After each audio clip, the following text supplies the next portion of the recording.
Hello दोस्तों, स्वागत है आपका अपने यूट्यूब चैनल फॉर क्लासेस में। प्यारे बच्चे, कैसे हो आप सभी? उम्मीद करता हूँ अच्छे होंगे और आपकी तैयारी भी अच्छे से चल रही होगी। बच्चे, जैसे कि आप सभी को पता है, हिंदी में हमारा चैप्टर चल रहा है वर्णमाला, ठीक है, जिसकी एक क्लास हम बहुत अच्छे से कंप्लीट कर चुके हैं। ये दूसरी क्लास है। आप देखेंगे बच्चे, यहाँ पर यूपी पुलिस और यूपीएसआई लिखा हुआ है, यहाँ पर दिल्ली पुलिस और एसएससी जीडी नहीं लिख रहा है, ठीक है। इस पर यूपी पुलिस यूपीएसआई क्यों लिख रहा है बच्चे? क्योंकि मैंने आपसे कहा है, जो हम बच्चे मैथ्स की क्लास करते हैं और रीजनिंग की क्लास करते हैं तो वहाँ पर एसएससी जीडी दिल्ली पुलिस भी लिखा होता है, क्योंकि मैथ्स और रीजनिंग बच्चे दिल्ली पुलिस और एसएससी जीडी में पूछे जाते हैं।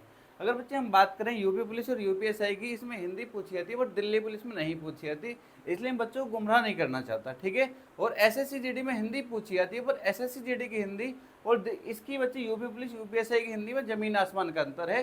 तो मैं एसएससी जीडी की हिंदी आपको अलग से करा दूंगा, ठीक है। ये क्लास जो प्रॉपर होने वाली है वो यूपीएसआई यूपी पुलिस को टारगेट करते हुए है।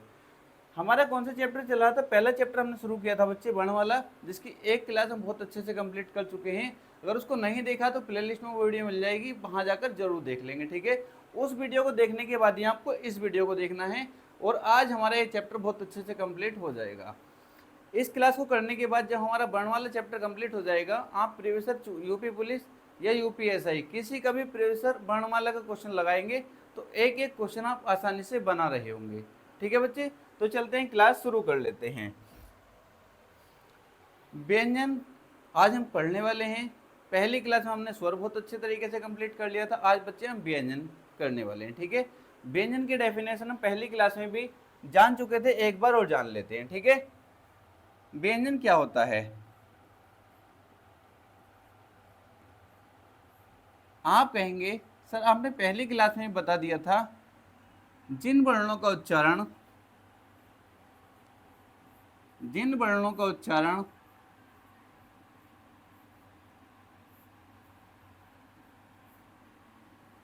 जिन वर्णों का उच्चारण स्वरों की सहायता से होता है, उच्चारण स्वरों की सहायता से होता है,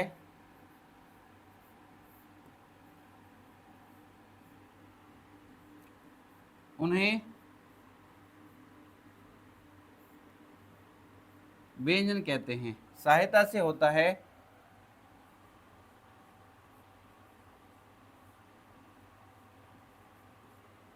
उन्हें व्यंजन कहते हैं।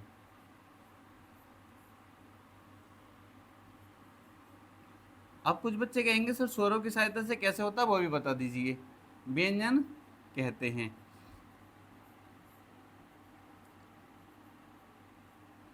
जैसे बच्चे आप देखेंगे, आपने देखा होगा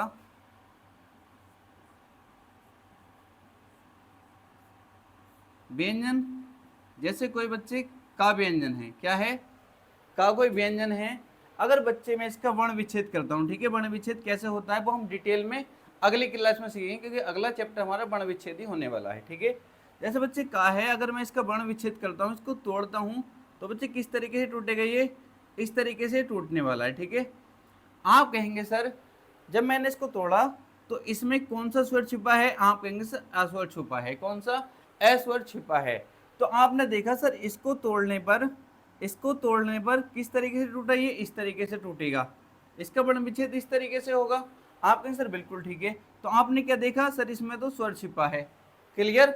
अगर इसी तरीके से मैं खा को तोड़ता हूँ, सर इसको तोड़कर बताइए तो ये भी कैसे टूटेगा? आप कहेंगे सर ये भी इस तरीके से टूटने वाला है, खा के नीचे हल आ जाएगा और बच्चे इसके का के नीचे भी हल आ जाएगा, ठीक है। इस तरीके से टूटेगा। तो यहाँ भी आप देखेंगे इसके साथ भी स्वर छिपा है। तो बच्चे कहने का मतलब ये है, प्रत्येक व्यंजन व्यंजन का निर्माण जो होता है बच्चे स्वर की सहायता से होता है। स्वर के बिना व्यंजन का उच्चारण संभव नहीं है, ठीक है। स्वर के बिना व्यंजन का उच्चारण संभव नहीं है। प्रत्येक व्यंजन में ए स्वर छिपा होता है। ये क्वेश्चन भी कई बार पूछा गया है, प्रत्येक व्यंजन में कौन सा स्वर छिपा होता है? तो आप कहेंगे सर प्रत्येक व्यंजन में ए स्वर छिपा होता है। यहाँ तक क्लियर है? आप कहेंगे सर बिल्कुल क्लियर है, ठीक है। इतनी बात हम पहली क्लास में भी सीख चुके थे।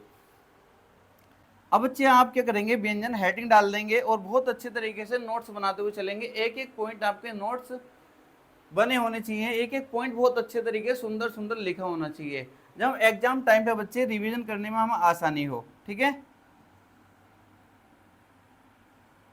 अब बच्चे डाल देंगे व्यंजन।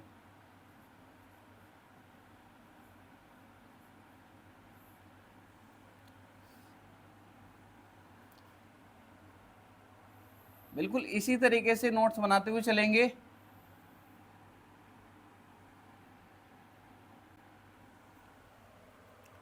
बच्चे सबसे पहले हम बात करेंगे मूल व्यंजन कितने होते हैं, मूल संख्या,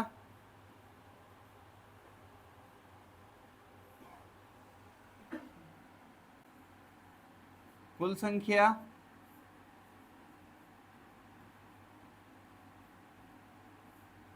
और बच्चे भेद की बात करेंगे। किसकी? भेद की बात करेंगे। ठीक है, यहां तक क्लियर है? आप कहेंगे सर बिल्कुल क्लियर है। अगर बच्चे मोल संख्या की बात करूं तो मोल संख्या व्यंजन की कितनी होती है? आप कहेंगे सर 33 होती है। कितनी? 33।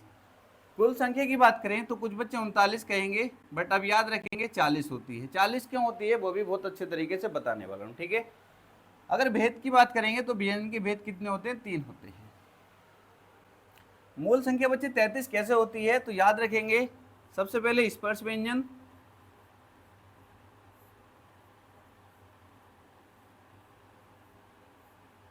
अंतस्थ व्यंजन,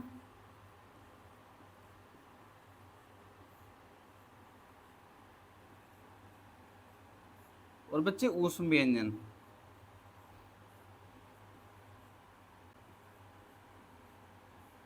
ठीक है, उसके बाद बच्चे कुल संख्या की बात करेंगे। आप कहेंगे सर कुल संख्या में सबसे पहले स्पर्श व्यंजन,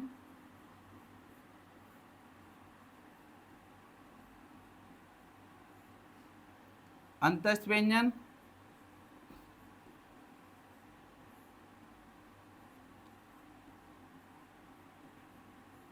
ऊष्म व्यंजन,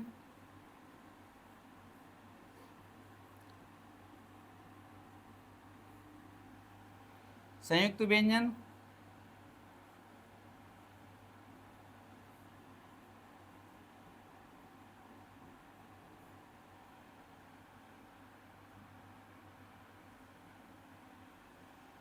द्विगुण व्यंजन,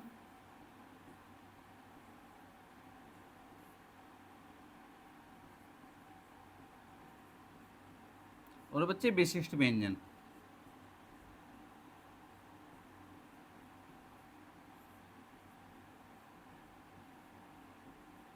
एक एक पॉइंट अभी बहुत अच्छे तरीके से समझेंगे, थोड़ा पेशेंस रखिए। ठीक है, भेद कितने होते हैं? भेद भी बच्चे 3 होते हैं। कौन कौन से? नंबर 1 स्पर्श व्यंजन,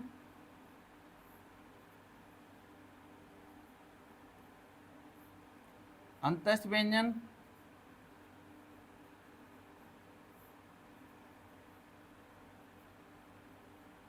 बच्चे ऊष्म व्यंजन।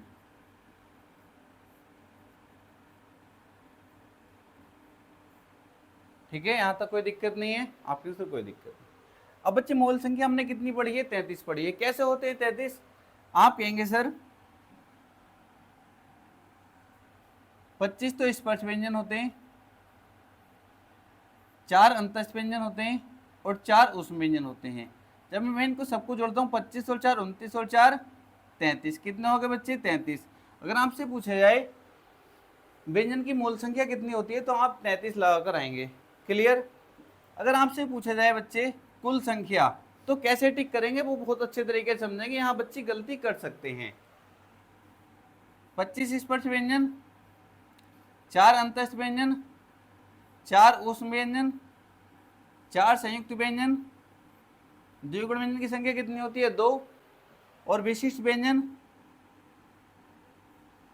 कितना होता है बच्चे? 1। ठीक है, यहां तक बच्चे जानते होंगे द्विगुण व्यंजन तक। जो 39 याद रखते हैं कि कुल व्यंजन की संख्या 39 होती है, वो यहां तक याद रखते हैं। उनको विशिष्ट व्यंजन उन्होंने नहीं पढ़ा होता। ठीक है, क्योंकि इसको अभी शामिल किया गया है। ठीक है, इसको अभी शामिल किया गया है। अब नई बुक लेंगे तो बच्चे उसमें आपको ये मिल जाएगा। क्लियर है?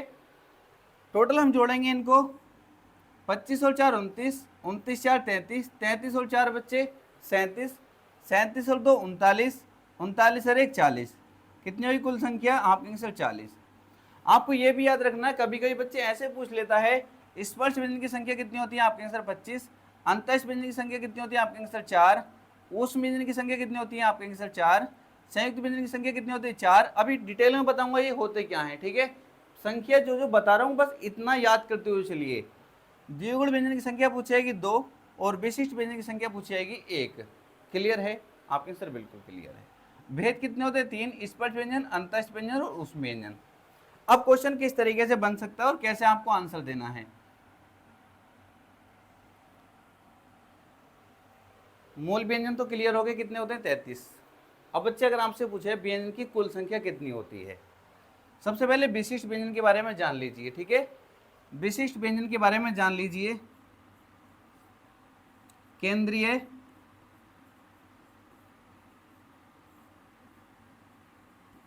हिंदी समिति ने, केंद्रीय हिंदी समिति ने हिंदी वर्णमाला में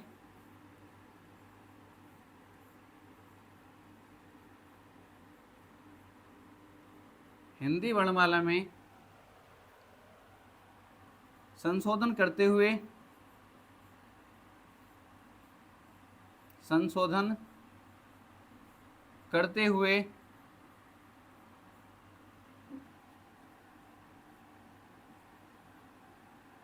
ठीक है, केंद्रीय हिंदी समिति ने हिंदी वर्णमाला में संशोधन करते हुए किसको, ये कैसा होता है विशिष्ट व्यंजन, कैसा दिखता है। जैसे बच्चे मैं कह लगूँ रा कैसा होता है, रा ऐसे होता है, का कैसा होता है, का ऐसे होता है। मतलब ये विशिष्ट व्यंजन जो ये दिखता कैसे है ये भी तो आपको पता होना चाहिए। तो बच्चे किस तरीके से दिखता है ये आप कहेंगे सर ये भी बता दीजिए। तो सबसे पहले आप इस तरीके से 8 बना लेंगे, ठीक है, लेटा हुआ 8 बना लेंगे। उसके बाद ये कुछ इस तरीके से आपको देखने को मिलेगा, कुछ इस तरीके से आपको देखने को मिलेगा। केंद्रीय हिंदी समिति ने हिंदी वर्णमाला में संशोधन करते हुए इसको विशिष्ट व्यंजन के रूप में, इसे विशिष्ट व्यंजन के रूप में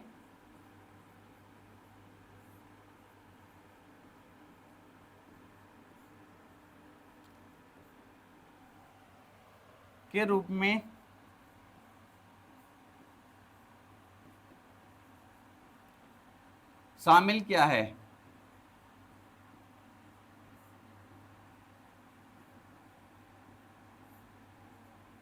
यहां तक किसी बच्चे को कोई दिक्कत, आप कहेंगे सर कोई भी दिक्कत नहीं है। कैसा दिखता है देखने में, कैसा है, इस तरीके से है। संख्या कितनी होती है विशिष्ट व्यंजन की, आप कहेंगे सर 1 होती है।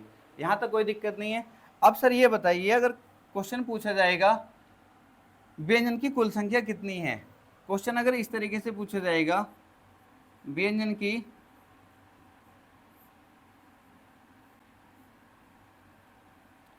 कुल संख्या, तो हम क्या बताएंगे। तो बच्चे आपको कैसे आंसर देना, देखो अब ये देखना ऑप्शन किस तरीके से दिए हैं, ठीक है। आपको जो 4 ऑप्शन दिए गए हैं वो किस तरीके से दिए गए हैं। अगर उसने ऑप्शन इस तरीके से दिए हैं 37, 35, 38, 39 ऑप्शन इस तरीके से दिए हैं, तब तो हर बच्चा लगा देगा जिसने नहीं पढ़ा होगा सर व्यंजन की कुल संख्या 39 लगा देंगे, क्योंकि 40 यहाँ पे ऑप्शन में नहीं है, 40 ऑप्शन में ही नहीं है। अगर बच्चे ऑप्शन इस तरीके से दिए हों, ऑप्शन इस तरीके से दिए हों 37, 38,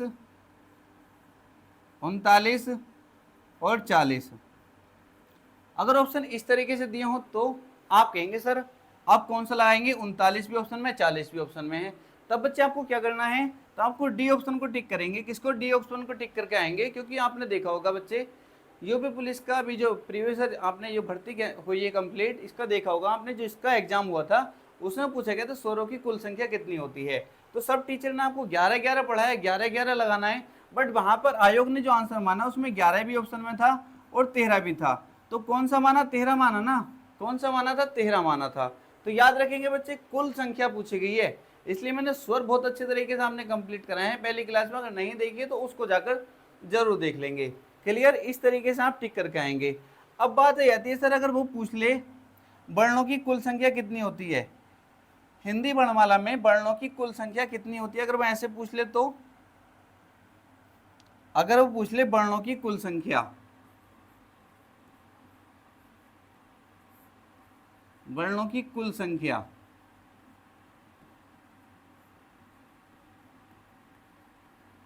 तो आप क्या टिक करेंगे? आप कहेंगे सर कुल संख्या पूछ ले तो हम कितना टिक करेंगे बच्चे? आप कहेंगे सर अब तो हम 53 टिक करेंगे, अब तक 52 टिक करते बट अब कितना टिक करेंगे? 53 टिक करेंगे। क्योंकि आपने पढ़ा बच्चे, मैंने कुल स्वर कितने बताए थे आपको? आप कहेंगे सर आपने कुल स्वर 13 बताए थे। क्लियर है? अब कुल व्यंजन मैंने कितने बताए हैं? आप कहेंगे सर आपने कुल व्यंजन 40 बताए हैं। कितने बताए? 40। 40 और 13 कितने हो गए बच्चे? आप कहेंगे सर 53। कितने हो गए? 53। इसमें भी फिर वही क्वेश्चन बच्चे, अगर पूछे वर्णों की कुल संख्या कितनी होती है, ऑप्शन किस तरीके से दिए पहले तो वो देखेंगे। अगर ऑप्शन इस तरीके से दिए हैं 48, 49, 51, 52, इस तरीके से तब तो किसी बच्चे को कोई दिक्कत नहीं होगी, हर बच्चा 52 लगाकर आ जाएगा सर, 52 हो जाएगा। ठीक है? अगर ऑप्शन इस तरीके से दिए हैं 49, 50, 52 और 53, आप कहेंगे सर 52 भी ऑप्शन में, 53 भी है, तो आप कौन सा टिक करेंगे? क्योंकि कुल पूछा गया, क्वेश्चन की लैंग्वेज है वर्णों की कुल संख्या कितनी होती है। अगर कुल संख्या का यूज करा है तो बच्चे आप 53 को टिक करके आएंगे। कितना? 53 को टिक करके आएंगे। अगर 52 भी ऑप्शन है तो उसको छोड़ देंगे, किसको टिक करेंगे? 53 को टिक करेंगे। यहां तक किसी बच्चे को कोई दिक्कत? आप कहेंगे सर कोई भी दिक्कत नहीं है। क्लियर है? एक एक बात क्लियर होगी। अब बच्चे आगे चलते हैं, अब पढ़ेंगे व्यंजन के भेद। क्या पढ़ने वाले हैं? आप कहेंगे सर व्यंजन के भेद पढ़ेंगे।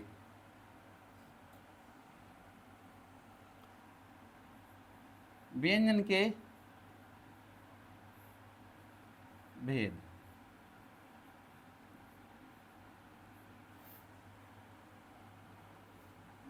कितने भेद बताए थे? आप कहेंगे सर आपने 3 भेद बताए थे। कितने? 3 भेद बताए थे बच्चे। नंबर 1 स्पर्श व्यंजन,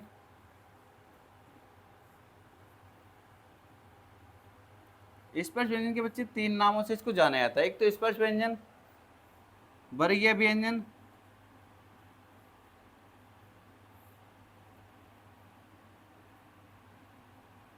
या बच्चे उदित व्यंजन। क्या? उदित व्यंजन। तीनों नाम हमें पता होना चाहिए। कभी कभी ऐसा होता है क्वेश्चन तो हमें आता है बट हमें जो क्वेश्चन घुमा के पूछा उस तरीके से नहीं पता।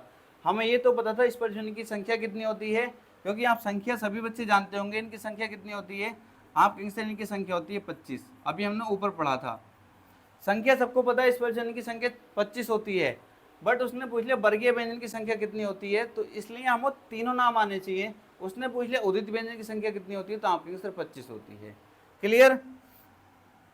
अब दूसरा बच्चे बात करेंगे अंतस्थ व्यंजन, अंतस्थ व्यंजन, और तीसरा जो होता है बच्चे वो ऊष्म व्यंजन।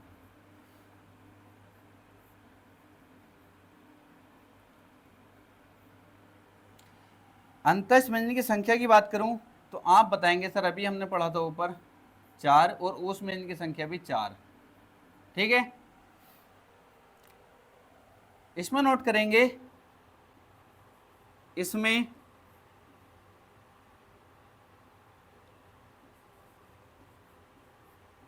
इसमें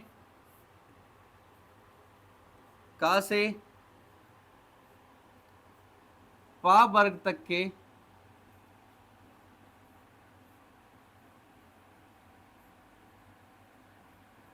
सभी वर्ण आते हैं।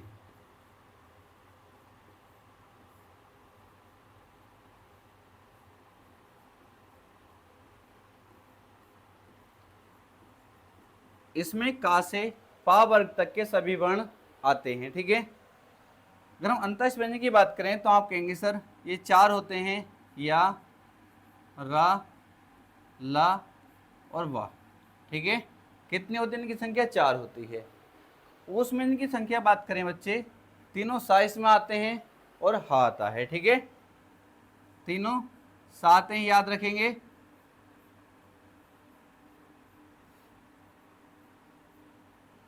इतनी बात क्लियर है आपके आंसर? बिल्कुल इसी तरीके से नोट्स आपको तैयार करने, आसानी होगी चीज़ों को क्लियर करने में, ठीक है। जिसमें मुझे लगेगा अंतःस्थ व्यंजन की अगर मुझे लगेगा डेफिनेशन लिखवानी है, क्वेश्चन पूछा जा सकता है तो मैं इसकी डेफिनेशन भी लिखवाऊंगा, ठीक है।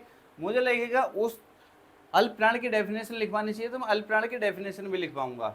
जिसका मुझे लगेगा बच्चे मैं डेफिनेशन भी लिखवाऊंगा। क्वेश्चन अगर लगता है वहां से बनने के चांस है डेफिनेशन से, क्योंकि जैसे बच्चे अगर मैं यहाँ पर आपको बता दूं रे को प्रकंपित या लुंठित व्यंजन भी कहते हैं, अगर मैं यहीं पे लिखवा के बात खत्म कर दूं और इसकी डेफिनेशन से क्वेश्चन आ गया तब कैसे करोगे?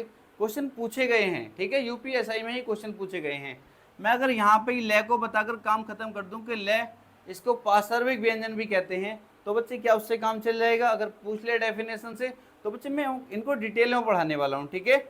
यहाँ पर आप याद रख सकते हैं, बट मैं आप आगे आपको बिल्कुल डेफिनेशन के साथ इनको लिखवाने वाला हूँ।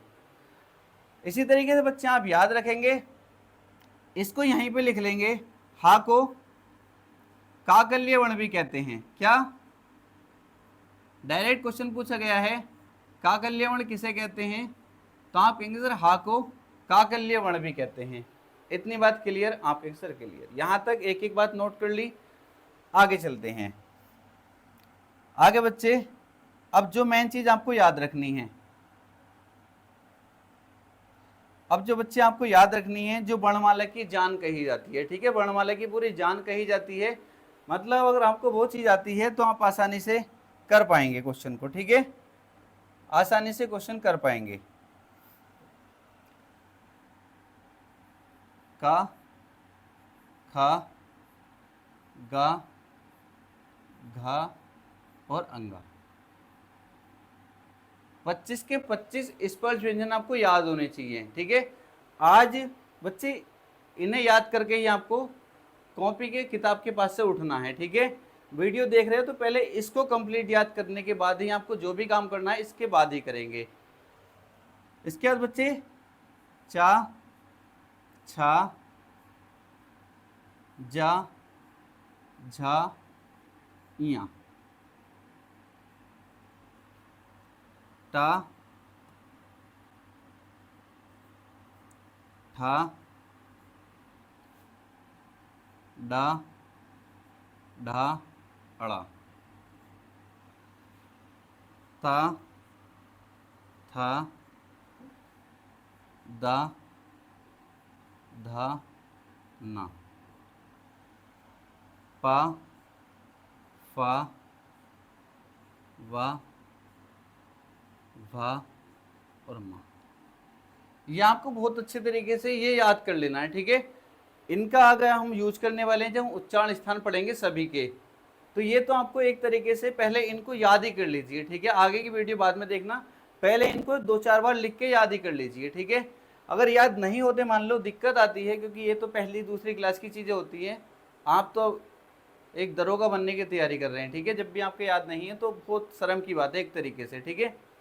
अगर नहीं है तो परेशान होने की जरूरत नहीं है, एक पेपर पे लिखेंगे, पेपर पे लिखने के बाद इनको पेपर पे लिखने के बाद पेपर को जेब में डाल लेंगे, और जब भी आप कहीं यार दोस्त के पास खड़े होंगे तो एक बार पेपर को निकाल के जरूर देख लेंगे, ठीक है। कहीं भी जाते हैं आप काम से या कहीं बिजी हैं तो एक बार पेपर को निकाल के जरूर देख लेंगे, ये चीज़ आपको याद होनी चाहिए, क्योंकि वर्णमाला में यही चीज़ परेशान करती है, और जिसकी ये चीज़ याद है वो आसानी से सभी क्वेश्चन बना लेता है। कैसे काम आएगी बच्चे, सब कुछ अभी आप आगे देखने वाले हैं, इस तरीके से बना लेंगे। इसके बाद बच्चे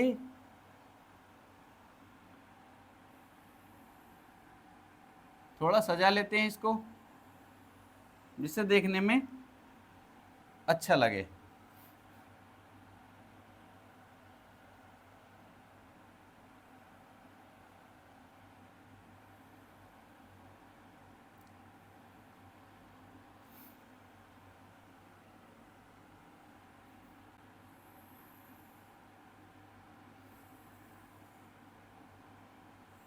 ठीक है, इस तरीके से बच्चे इसको थोड़ा सजा लेते हैं। इनको नाम दे देंगे, इसको पहला वर्ग बोल देंगे, इसको दूसरा, इसको तीसरा, इसको चौथा और इसको बच्चे पांचवा वर्ग, ठीक है। पहला, दूसरा, तीसरा, चौथा और पांचवा वर्ग, इस तरीके से बोल देंगे। आप कहेंगे सर यहाँ तक बिल्कुल ठीक है। मान लो आप कभी कभी ये भूल जाते हैं, पहले या ये आपको कन्फ्यूजन रहता है पहले चा आएगा या टा आएगा, तो कचट तप करके याद रख सकते हैं। कैसे बच्चे? कचट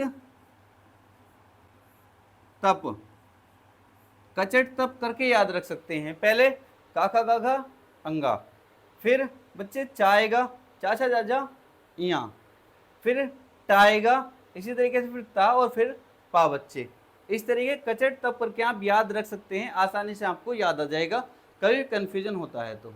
इतना कर लेंगे। अब सर इसका काम कहाँ आएगा वो तो बता दीजिए, वो देख लीजिए, ठीक है। इसको साइड कर लेते हैं थोड़ा।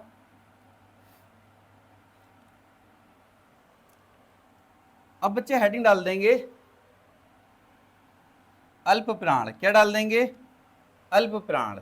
या पहले आपको क्वेश्चन और बन जाता है कि सबसे पहले क्वेश्चन बन जाता है, अगर अल्प प्राण महाप्राण से उसे क्वेश्चन पूछना हुआ तो वो क्वेश्चन किस तरीके से पूछ सकता है। प्राण वायु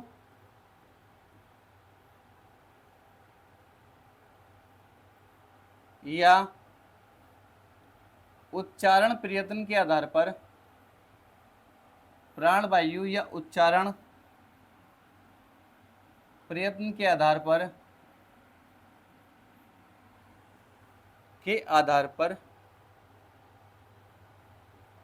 व्यंजनों का वर्गीकरण पूछ सकता है, वो कितने प्रकार से होता है। प्राण वायु या उच्चारण प्रयत्न के आधार पर व्यंजन के दो भेद होते हैं। कितने भेद होते हैं? व्यंजन के दो भेद होते हैं।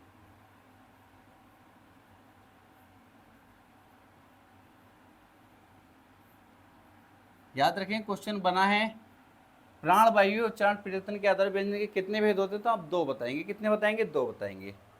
नंबर एक, अल्प प्राण,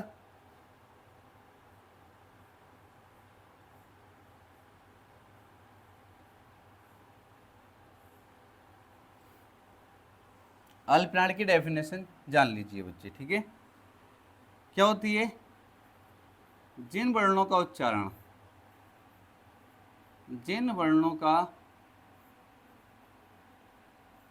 उच्चारण करते समय, जिन वर्णों का उच्चारण करते समय हमारी श्वास वायु जो होती है, जिन वर्णों का उच्चारण करते समय श्वास वायु अल्प मात्रा में निकले, किसमें? अल्प मात्रा में निकले,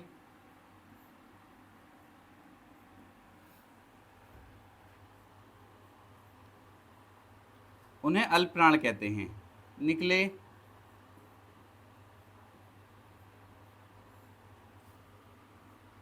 उन्हें अल्प प्राण कहते हैं।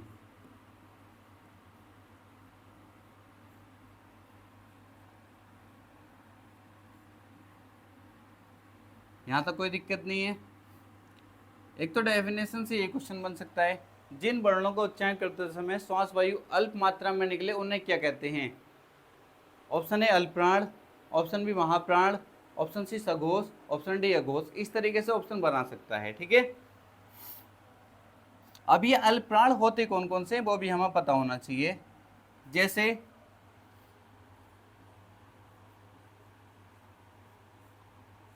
इसमें बहुत बच्चे कंफ्यूज रहते हैं अल्प प्राण महाप्राण सघोष अघोष में, तो एक एक चीज याद करते हुए चलेंगे अभी के अभी।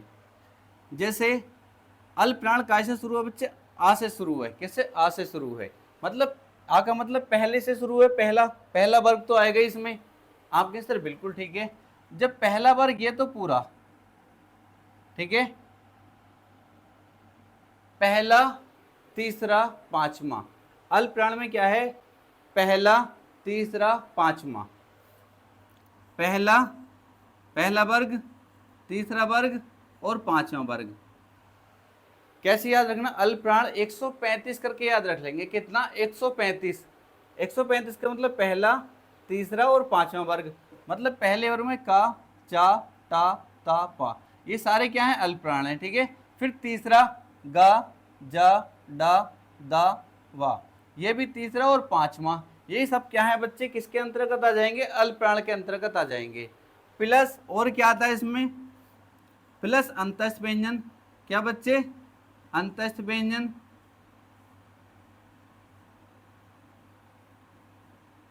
और सभी स्वर इसके अंदर आते हैं, सभी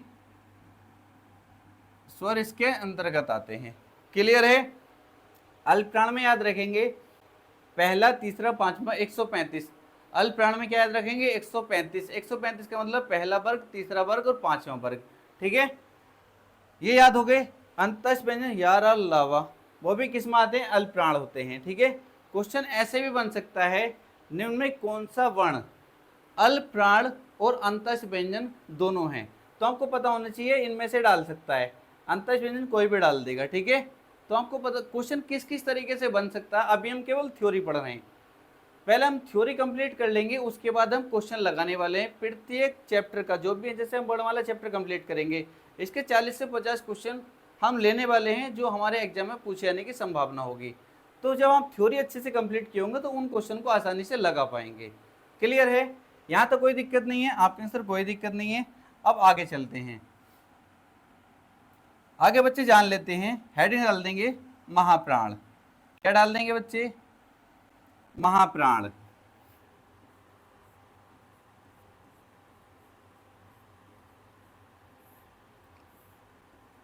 महाप्राण क्या होता है? जिन वर्णों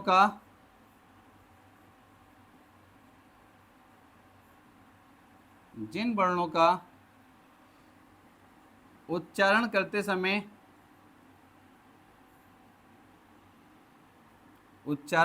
समय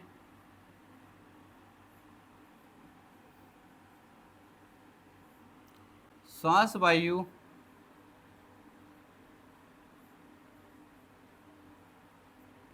अधिक मात्रा में निकले। किसमें बच्चे? अधिक मात्रा में निकले,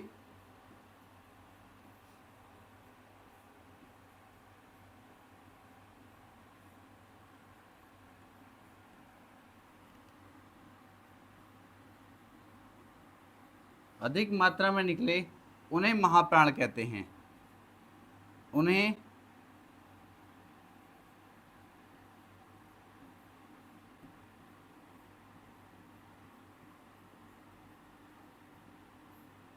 महाप्राण कहते हैं।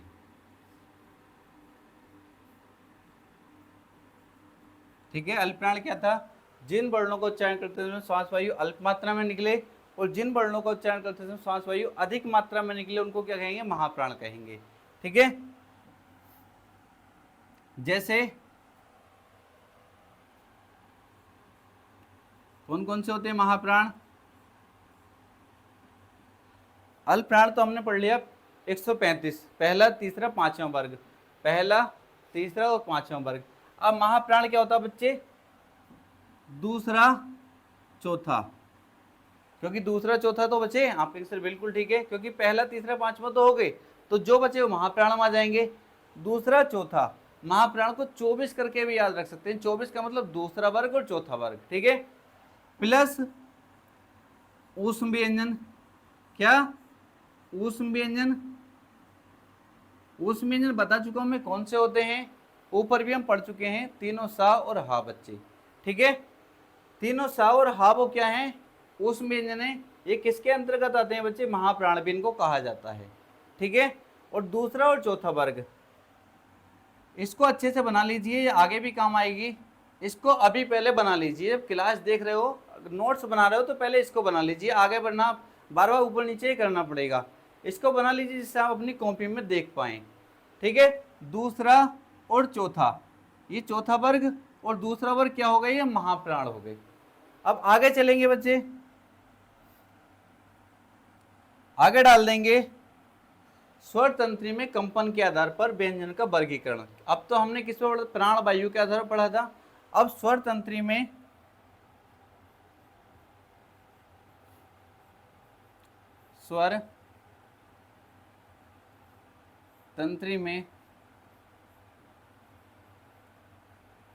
कंपन के आधार पर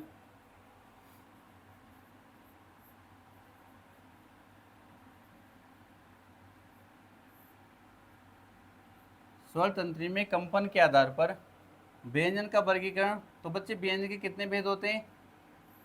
स्वर तंत्री में कंपन के आधार पर व्यंजन के 2 भेद होते हैं। कितने होते हैं इसमें बच्चे?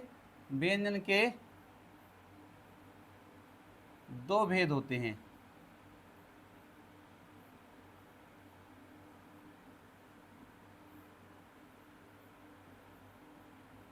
यहां तक किसी बच्चे को कोई दिक्कत नहीं है? आपके से कोई भी दिक्कत नहीं है? कौन कौन से होते हैं 2 भेद? नंबर 1 अघोष,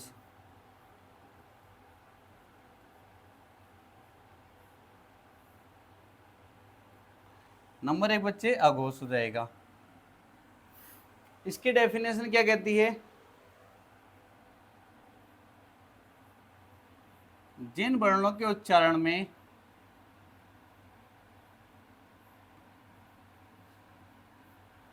जिन वर्णों के उच्चारण में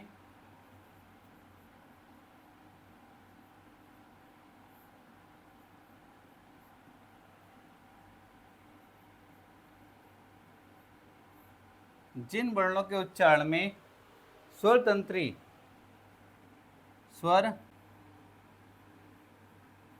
तंत्रियों में कंपन नहीं होता, जिन वर्णों के उच्चारण में स्वर तंत्रियों में कंपन नहीं होता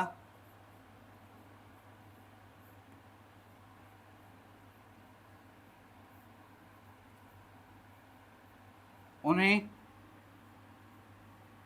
अघोष कहते हैं।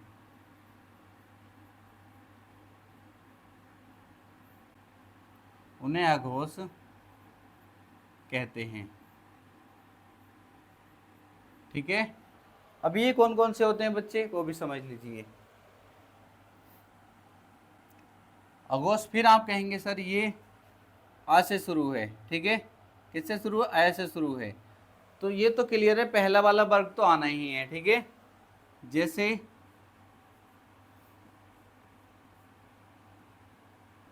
इसमें जो होते हैं पहला और दूसरा वर्ग, पहला वर्ग और दूसरा वर्ग, पहला वर्ग और दूसरा वर्ग। ठीक है, आपने देखा पहला वर्ग जो था ये बच्चे क्या था? अल्पप्राण भी था, और ये पहला वर्ग अघोष में भी आ रहा है। तो क्वेश्चन बन सकता है जैसे पहला वर्ग में क्या आता है? का आता है। ठीक है, क्वेश्चन इस तरीके से बन सकता है, निम्न में से कौन सा वर्ण अल्पप्राण, अघोष और स्पर्श व्यंजन तीनों हैं? तो ये बच्चे का जो होता है ये अल्पप्राण भी होता है, अघोष भी होता है, और ये स्पर्श व्यंजन भी है। ठीक है, तो क्वेश्चन किस तरीके से सब कुछ मैं आपको बता दूंगा, चलो क्वेश्चन कैसे कैसे पूछे जा सकते हैं, और जब हम प्रैक्टिस करेंगे क्वेश्चनों की वो तो हमारा क्लियर हो ही जाएगा। तो कौन सा पहला और दूसरा वर्ग प्लस इसमें तीनों सा इसमें आते हैं, है ध्यान रखेंगे, है इसमें नहीं आता कभी, है मान लो। ठीक है, पहला और दूसरा वर्ग प्लस तीनों सा, ऊपर मैंने इसलिए कहा था पहले नोट कर लो उसको। ठीक है, इस पर व्यंजन की पहले लिस्ट बना लो, अगर नहीं बनाई है तो ऊपर जाके फिर पीछे करके वीडियो को एक बार बना लो, फिर बाद में पहला और दूसरा वर्ग ध्यान रखना। ठीक है, अब बच्चे देखेंगे हम अघोष कर लिया, अब हेडिंग डाल देंगे सघोष या घोष, सघोष या घोष।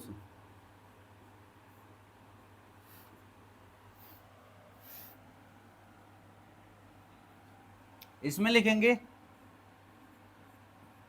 जिन वर्णों के उच्चारण में जिन वर्णों के उच्चारण में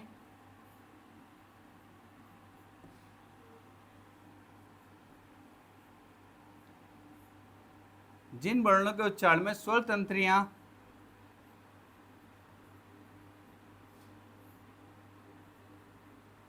कंपन करती हैं, कंपन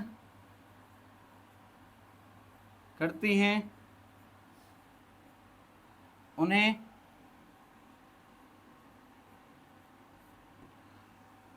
सघोष या घोष कहते हैं।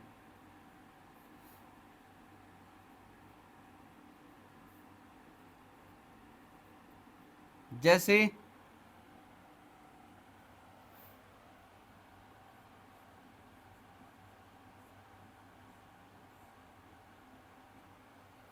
इसमें कौन सा हो जाएगा बच्चे, अघोष में पहले और दूसरा हो गया वर्ग, इसमें आगे के जो बच्चे कौन से, तीसरा चौथा पांचवा, तीसरा चौथा और पांचवा प्लस तीसरा चौथा पांचवा प्लस अंतस्थ व्यंजन, इसमें भी क्या आते हैं, अंतस्थ व्यंजन प्लस सभी स्वर।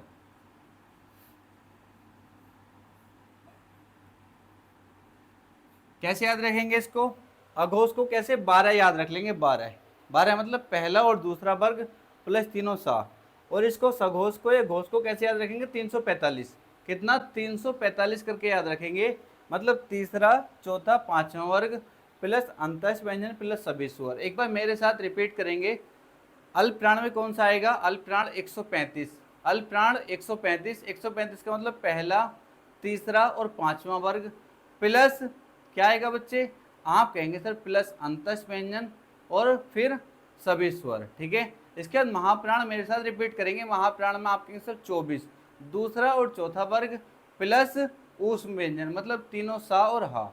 इसके बाद हम आ जाएंगे बच्चे किस पर, स्वर तंत्री में कंपन के आधार पर।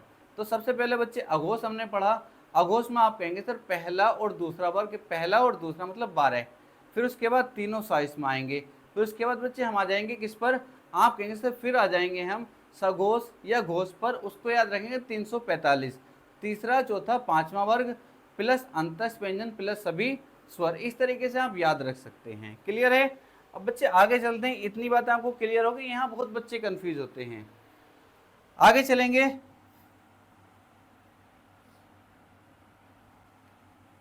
आगे बच्चे आप डाल देंगे हेडिंग आगत व्यंजन, क्या, आगत व्यंजन, जैसे हमने आगत स्वर पढ़ा था, अब डाल देंगे आगत व्यंजन।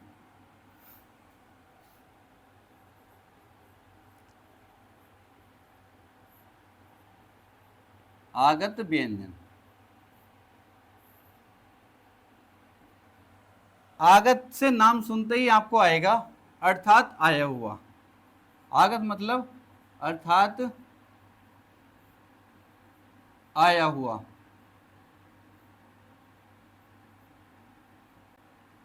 कहाँ से आया हुआ, आप कहेंगे सर अरबी और फारसी से, अरबी प्लस फारसी। कौन से बच्चे, आप कहेंगे सर ये होते हैं जा और फा। याद रखेंगे इनके नुक्ता लगा होता है, इनको नुक्ता वाले व्यंजन भी कहा जाता है, क्या नुक्ता वाले व्यंजन भी कहा जाता है बच्चे। ये जो लगा है क्या लगा है, नुक्ता लगा है, ठीक है। अरबी फारसी के जो शब्द होते हैं आपने पढ़े होंगे बच्चे, तो उसमें क्या नुक्ते का प्रयोग किया जाता है। यहाँ तक क्लियर है, आप कहेंगे सर बिल्कुल क्लियर है। आगत व्यंजन क्लियर हो गया। अब बच्चे आगे डाल देंगे द्विगुण व्यंजन, क्या डाल देंगे, द्विगुण व्यंजन। इसको थोड़ा ऊपर कर लेते हैं,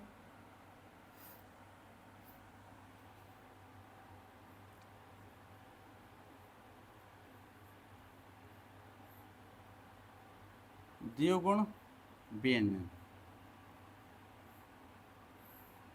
इसको बच्चे, इसको भी 3 नामों से आने आता है, द्विगुण व्यंजन, संकर व्यंजन या फिर ताड़नजात व्यंजन, ठीक है। कोई भी नाम आपको मिल सकता है, तो तीनों आपको पता होने चाहिए। द्विगुण क्यों कहा जाता है बच्चे इसको, आप कहेंगे सर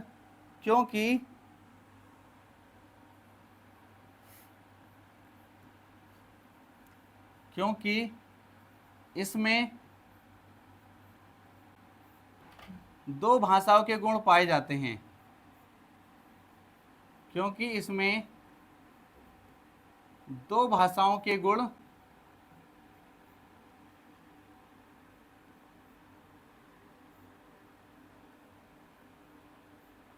पाए जाते हैं,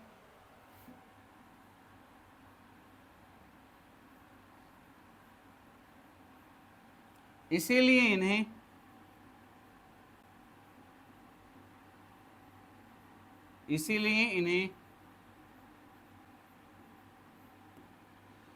द्विगुण व्यंजन कहते हैं।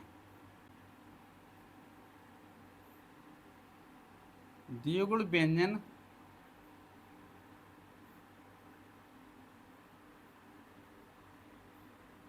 कहते हैं। ठीक है, यहाँ तक कोई दिक्कत नहीं है।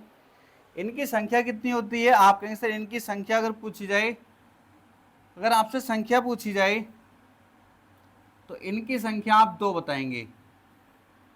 इनकी संख्या कितनी होती है? इनकी संख्या 2 होती है। कौन कौन से होते हैं ये 2? आप कहेंगे सर ये 2 होते हैं, ये वाले। ठीक है, कौन से होते हैं? ये वाले होते हैं। कौन से? इनको बोलते भी कुछ बच्चे गलत हैं, उनको बोलना भी नहीं आता, तो बहुत अच्छे तरीके से समझ लीजिए। इसको थोड़ा ऊपर कर लेते हैं और इनको थोड़ा अच्छे से समझ लेते हैं।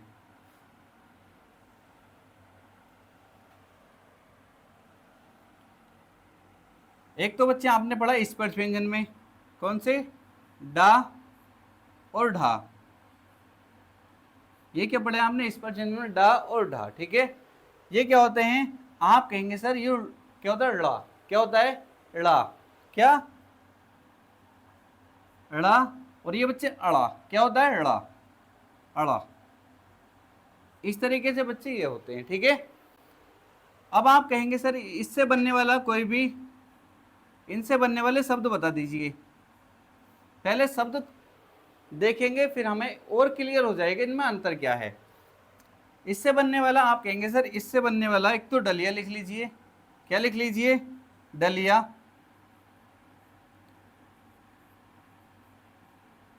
सर एक डाली लिख लीजिए। सर चाहो तो डमरू भी लिख लो। ठीक है, इसको जब आप उच्चारण करेंगे तो आपको क्या आ रहा है? डा आ रहा है। ठीक है, डलिया, डाली, डमरू। इससे बताओ, आप कहेंगे सर इससे ढक्कन लिख लीजिए। ढोलक लिख लीजिए। चाहो तो डपली भी लिख लो। जब ढोलक लिख ली तो डपली भी लिख लो। ठीक है, अब मुझे इससे बता दीजिए। आप कहेंगे सर इससे एक तो सड़क लिख लो, एक क्या लिख लो बच्चे? सड़क लिख लो। और बताओ, आप कहेंगे सर ऐसे तो हम अकड़ भी लिख देंगे, अकड़। मैंने कहा बिल्कुल ठीक है। अब इससे बता दो कोई एक दो शब्द, इससे भी बता दो। आप कहेंगे सर इससे भी बता देंगे, बढ़ई लिख दो। क्या लिख दो? बढ़ई लिख दो। क्या लिख दो बच्चे? बढ़ई लिख दो। चढ़ाई लिख दो। ठीक है, पढ़ाई लिख दो।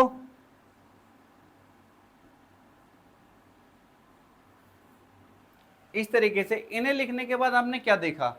इन्हें लिखने के बाद आपने देखा, सर हमने देखा इनसे कोई भी शब्द शुरू नहीं होता, मतलब ये किसी भी शब्द के शुरू में नहीं आ सकते। द्विगुण व्यंजन से कोई भी शब्द शुरू नहीं होता। सबसे इंपॉर्टेंट बात जो एग्जाम में पूछी आती है, किन व्यंजन से कोई भी शब्द शुरू नहीं होता? तो द्विगुण व्यंजन से कोई भी शब्द शुरू नहीं होता। ये शब्द के बीच में या अंत में प्रयोग किए जा सकते हैं। ये शब्द के बीच में या अंत में प्रयोग किए जाते हैं। जबकि ये बच्चे स्पर्श व्यंजन जो होते हैं, डा और ढा, ये शब्द के शुरू में भी आ सकते हैं, बीच में भी आ सकते हैं और अंत में भी आ सकते हैं। क्लियर है? आप कहेंगे सर बिल्कुल क्लियर है। ठीक है, और भी ऐसे कौन से वर्ण हैं जिनसे कोई शब्द शुरू नहीं होता, वो भी देख लीजिए। एक तो बच्चे दो तो यही हो गए, क्योंकि क्वेश्चन बन सकता है और 4 ऑप्शन देके पूछ सकता है। दो तो बच्चे यही हो गए द्विगुण व्यंजन। एक बच्चे यहाँ याद रखेंगे, यहाँ। उसके बाद बच्चे इसको याद रखेंगे, इन्हें देखेंगे, इनसे कोई भी शब्द शुरू नहीं होता। ठीक है, इससे भी कोई शब्द शुरू नहीं होता है, तो क्वेश्चन बन सकता है, वो आपको पता होना चाहिए। यहां तक क्लियर है? आगे चलते हैं। आगे बच्चे हेडिंग डाल देंगे,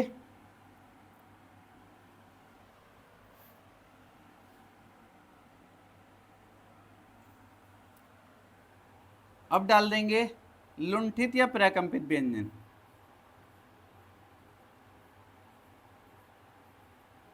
लुंठित या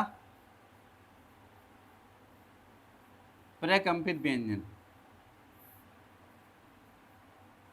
इसकी डेफिनेशन से क्वेश्चन बना इसलिए मैं इसको लिख पा रहा हूं, वरना मैं डायरेक्ट भी बता सकता था। ठीक है,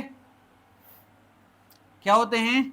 आप कहेंगे सर जिन वर्णों का उच्चारण करते समय, जिन वर्णों का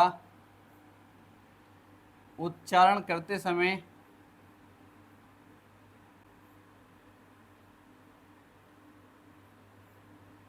जिन वर्णों का उच्चारण करते समय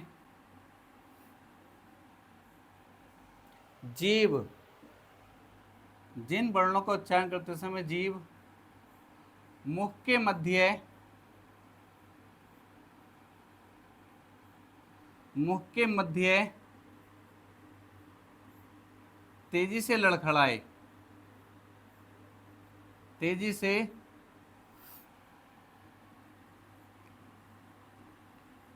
लड़खड़ाए, जिन वर्णों का उच्चारण करते समय जीव मुख के मध्य तेजी से लड़खड़ाए उन्हें लुंठित या प्रकंपित व्यंजन कहते हैं। लुंठित या प्रकंपित व्यंजन कहते हैं।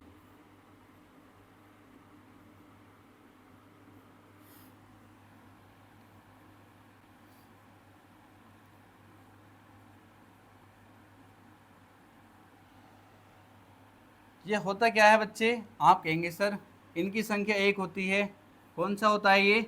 आप कहेंगे सर रा। इसको क्या कहते हैं? लुंठित या प्रकंपित व्यंजन कहते हैं। क्वेश्चन ज्यादातर ये पूछा जाता है निम्न में कौन सा लुंठित व्यंजन है। 4 ऑप्शन देता है, जिस ऑप्शन में रा आपको मिल जाएगा उसको टिक करके आ जाएंगे। पर बच्चे यूपीएसआई का आप प्रीवियस पेपर देखेंगे तो आप देखेंगे उसमें ये क्वेश्चन पूछा गया था जिन वर्णों का उच्चारण करते समय जीव मुख के मध्य तेजी से लड़खड़ाए उन्हें क्या कहते हैं। 4 ऑप्शन आपको दिए थे, उस तरीके से आपको बताना था, तो जिसमें लुंठित दिया था वो हमारा करेक्ट आंसर था।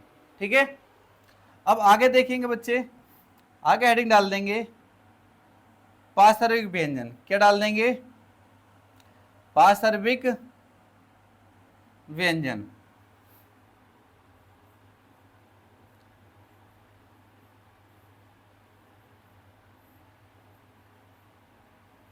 ये क्या होता है पार्श्विक व्यंजन? इसको भी देख लीजिए।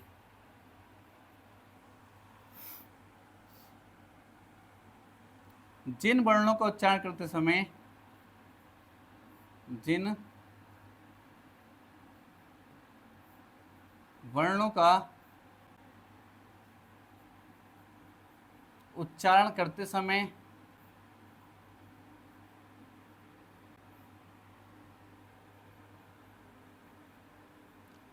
हवा, जिन वर्णों का उच्चारण करते समय हवा जीभ के बगल से निकल जाए। कहां से निकल जाए? जीभ के बगल से निकल जाए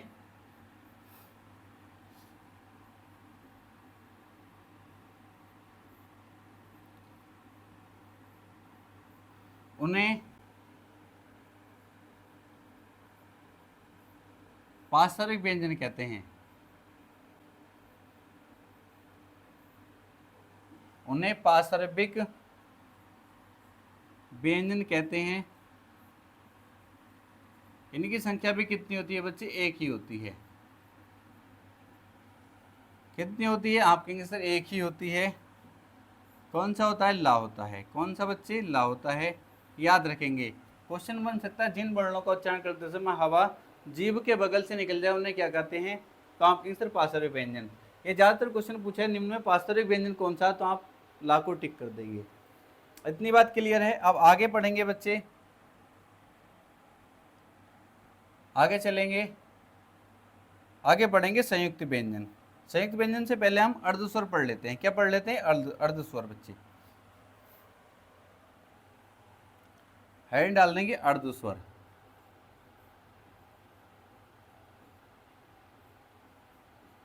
नाम से क्लियर है इसके बच्चे? ज़्यादातर यही पूछा जाता है, अर्धस्वर कौन कौन से हैं, तो हम जान लेते हैं। अगर डेफिनेशन देखनी है तो देख लो। जो ध्वनियाँ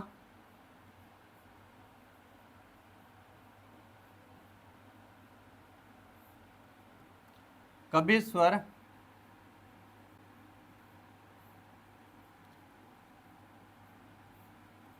कभी व्यंजन होती हैं,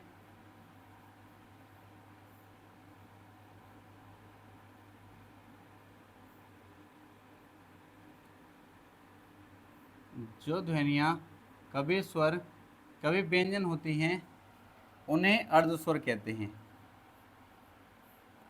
उन्हें अर्धस्वर कहते हैं।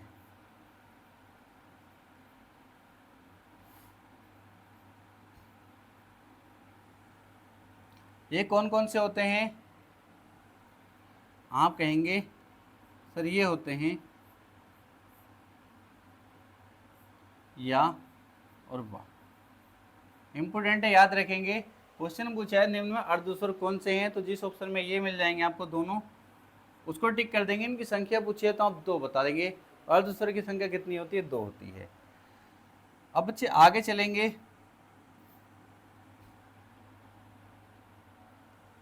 आगे लगा देंगे हेडिंग संयुक्त व्यंजन। क्या बच्चे? संयुक्त व्यंजन।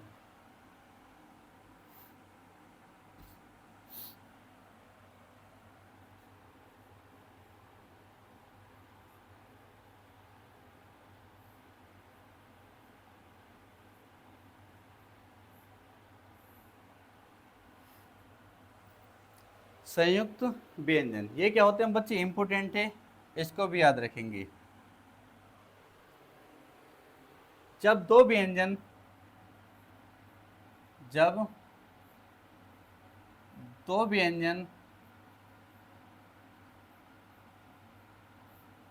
संयुक्त होकर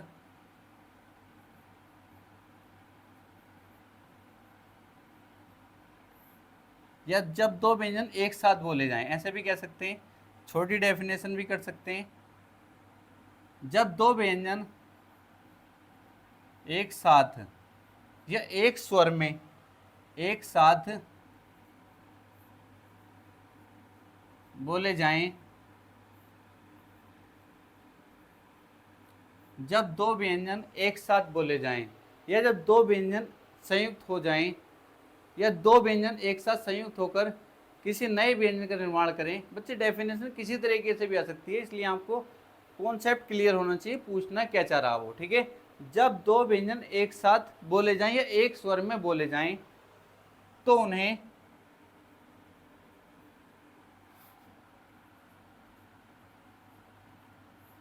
संयुक्त व्यंजन कहते हैं। क्या कहते हैं? संयुक्त व्यंजन कहते हैं।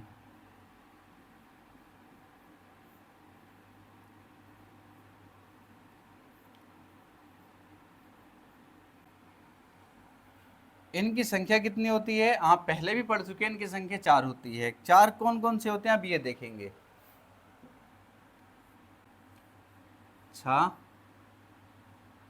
त्रा और आप कहें सर ज्ञानी वाला और फिर स्रा।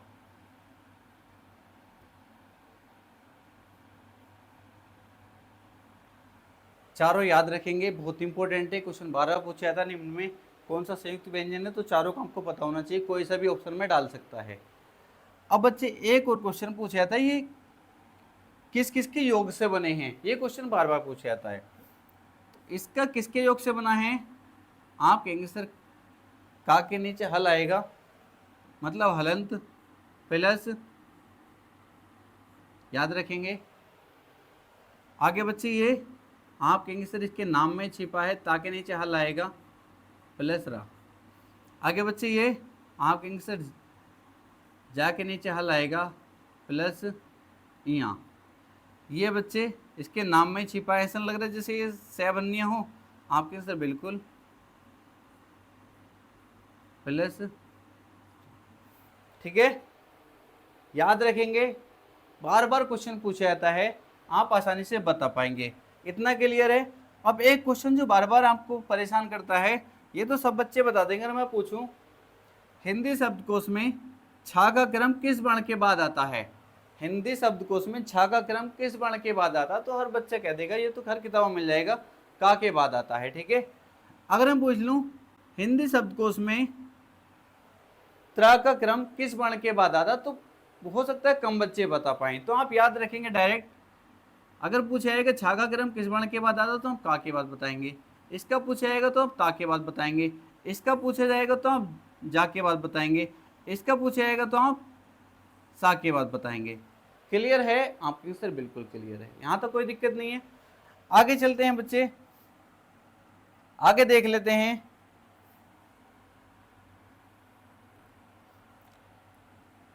वत्सर्य व्यंजन को भी जान लेते हैं, किसको? वत्सर्य व्यंजन।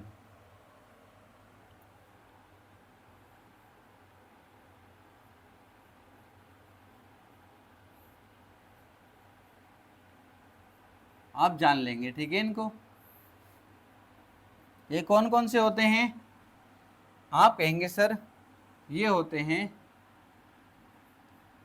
ना, ला, सा, रा। कुछ किताबों में आपको केवल ये 4 मिलेंगे, ठीक है, बट याद रखेंगे इसके साथ बच्चे जा को भी आप याद रखेंगे। ये भी क्या है बच्चे? वत्सर्य व्यंजन होता है। क्लियर? ये क्वेश्चन यूपी डेट 2018 में पूछा गया था और 4 ऑप्शन दिए थे, एक ऑप्शन में ये दिए थे, तो आप वहां से भी देख सकते हैं। यूपी डेट 2018 के एग्जाम में क्वेश्चन पूछा गया है, ठीक है, तो इसको याद रखेंगे।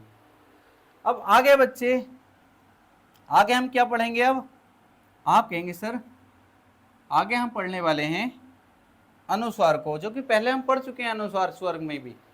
अनुस्वार बच्चे स्वर में हम पढ़ चुके हैं, फिर भी एक बार किस तरीके से यहाँ से क्वेश्चन पूछा जाता है, इसलिए मैं दोबारा आपको अनुस्वार बता देता हूँ। अनुस्वार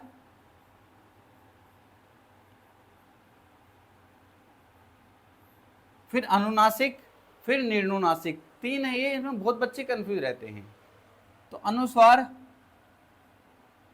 क्या होता है बच्चे? आप कहेंगे सर अनुस्वार कैसे लिखते हैं? पहले तो विंदी के द्वारा इसको लिखा जाता है, ठीक है। इनका प्रयोग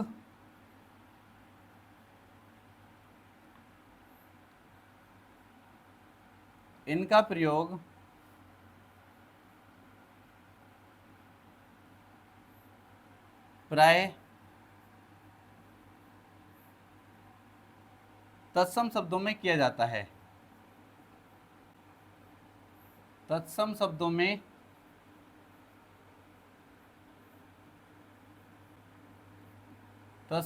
में किया जाता है।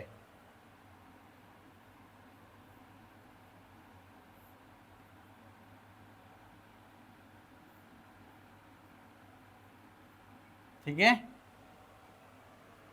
इनका उच्चारण करते समय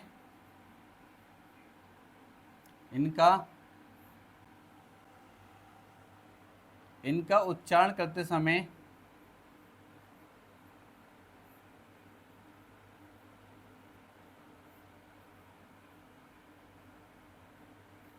नाक से अधिक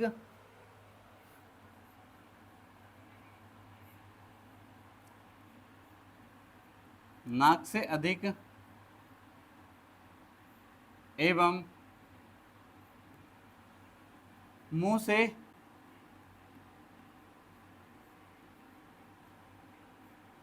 कम हवा निकलती है।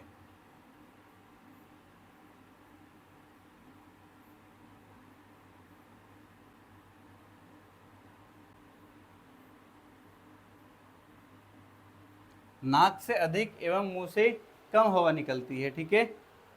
अब बच्चे आप याद रखेंगे, अगर इनका उच्चारण स्थान आपसे पूछा जाए, अनुस्वार का उच्चारण कहाँ से होता, तो आपको ऑप्शन में मिलेगा नाक। क्या मिलेगा बच्चे? नाक मिलेगा, तो वो टिक करके आपको आना है, ठीक है। इसके बाद बच्चे जैसे ये कैसे दिखते हैं, कहाँ प्रयोग किए जाते हैं, वो भी देख लीजिए। जैसे आप अंश लिखते हैं, गंगा लिखते हैं, ठीक है। इस तरीके से ये जो प्रयोग किया जा रहा है बच्चे, ये क्या है, आप कहेंगे सर ये है अनुस्वार। क्लियर है। अब आगे देख लेते हैं बच्चे, आगे देख लेते हैं।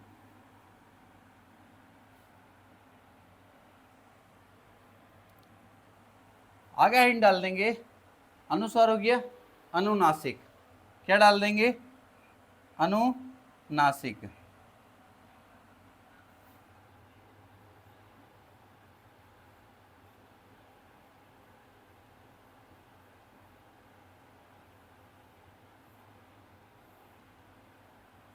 ये क्या होते हैं,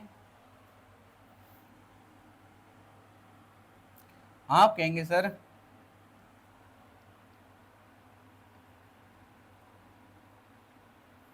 ये इस तरीके से होते हैं चंद्र बिंदु, ठीक है। इसे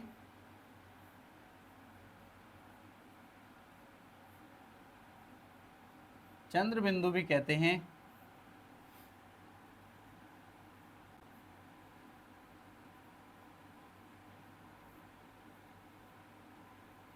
इसे चंद्र बिंदु भी कहते हैं।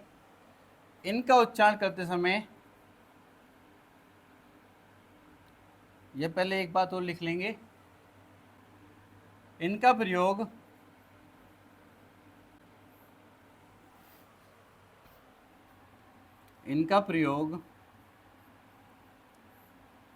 प्राय तद्भव शब्दों में किया जाता है, तद्भव शब्दों में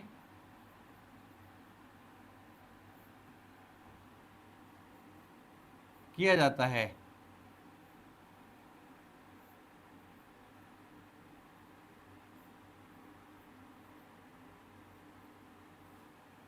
इनका प्रयोग प्राय तद्भव शब्दों में किया जाता है। इनका उच्चारण करते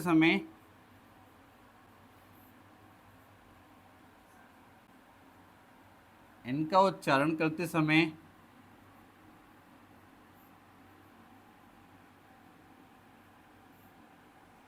मुंह से अधिक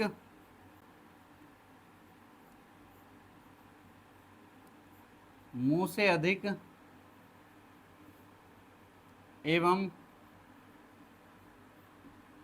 नाक से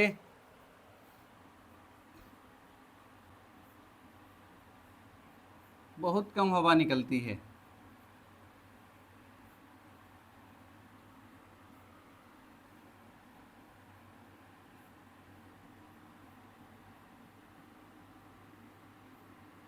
बहुत कम हवा निकलती है बच्चे, ठीक है।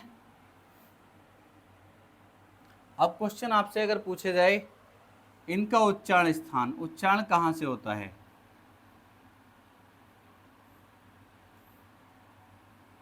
अनुनासिक का उच्चारण स्थान अगर आपसे पूछा जाए तो आप कहेंगे नाक प्लस कंठ, नाक प्लस कंठ, याद रखेंगे कहाँ से, नाक और कंठ को मिलाकर, ठीक है।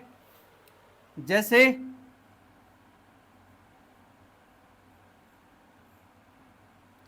कैसे प्रयोग किया जाता है इनका, आप क्या लिखते हैं, आंख, चांद, ठीक है। ये क्या है बच्चे, आप कहेंगे सर ये है अनुनासिक शब्द। कौन से, अनुनासिक शब्द।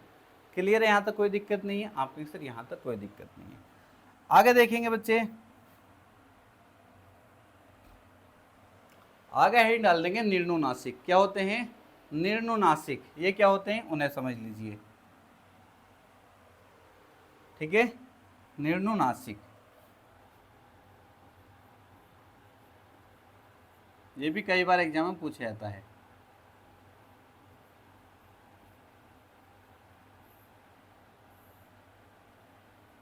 आप बच्चे अगर प्रैक्टिस करना चाहते हो तो यहीं से बोलकर देख लेना, जैसे मैंने अनुसार बताया था तुमको,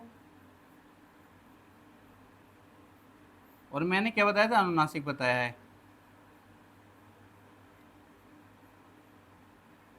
अनुस्वार का एक उदाहरण आप कहेंगे सर अंश ले लीजिए, और अनुनासिक का आप कैसे से चांद ले लीजिए। आप इनको बोलकर भी देख सकते हैं, आपको पता चल जाएगा, क्योंकि मैंने बताया अनुस्वार में नाक से अधिक मुंह से कम हवा निकलती है, तो आप प्रैक्टिस करके भी देख सकते हैं। बट आपको चीज़ें रटनी है, क्योंकि जब एग्जाम में बैठते हैं तो नाक मुंह बंद नहीं किए जाते वहाँ पर, ठीक है, वहाँ पर ये काम नहीं आता। चीज़ें अगर आपके रटी हैं तभी आप क्वेश्चन कर पाओगे। इसलिए बहुत मैं आपको बोलकर दिखाता रहा हूँ तो उससे कोई फ़ायदा नहीं है, चीज़ें आपको रटनी ही पड़ेंगी, ठीक। अब निर्नुनासिक क्या होता है? जिन वर्णों का उच्चारण केवल मुंह से किया जाता है,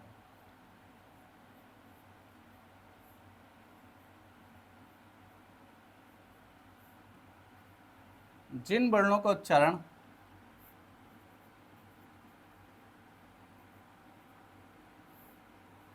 केवल मुंह से किया जाता है,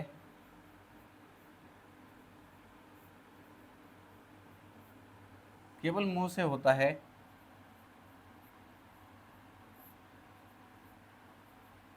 उन्हें निर्नुनासिक कहते हैं।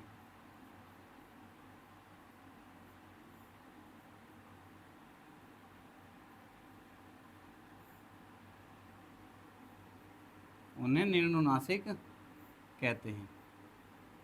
क्वेश्चन बना है कई बार, केवल मुंह से बोले जाने वाले वर्णों को क्या कहते हैं? तो आप कहेंगे सर निर्नुनासिक। केवल मुंह से बोले जाने वाले वर्णों को क्या कहते हैं? आप कहेंगे सर निर्नुनासिक। इतना क्लियर है? आप कहेंगे सर बिल्कुल क्लियर है। इसके उदाहरण लिख लीजिए। अगर कोई शब्द दूं मैं, जैसे बिना मात्रा वाले शब्द, ठीक है, अमात्रिक, इधर उधर, अगर, मगर,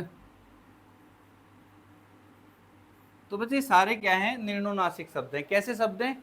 निर्नुनासिक शब्द हैं। क्लियर है? आपके आंसर बिल्कुल क्लियर है। अब बच्चे क्वेश्चन यहाँ से कितना अच्छे तरीके से बन सकता है, अगर आपने वीडियो का एग्जाम देखा होगा, ठीक है, किसका? वीडियो का एग्जाम अगर आपने देखा होगा तो आप बिल्कुल बता पाएंगे सर क्वेश्चन यहाँ से कितना अच्छा पूछा गया था। अगर आप इन तीनों को नहीं जानेंगे तो हो सकता था क्वेश्चन में फंस जाते। अब तो आप चीज़ों को जान चुके हो तो आसानी से बता दोगे। क्वेश्चन था, किस विकल्प में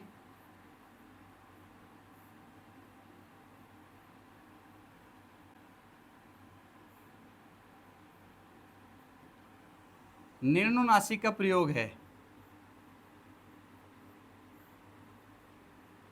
सॉरी, अनुनासिक। क्या था? किस विकल्प में? निर्नुनासिक ही पूछ सकता है, बट जो वीडियो में क्वेश्चन आया था उसमें अनुनासिक था। किस विकल्प में अनुनासिक का प्रयोग है?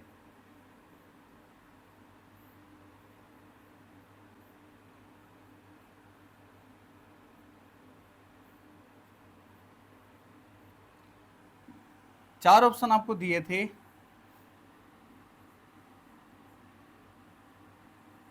अंगा और आहा।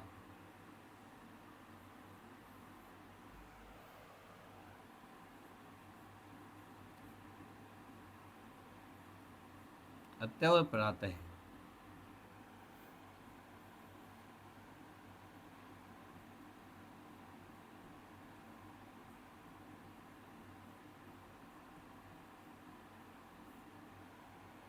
और डी था बच्चे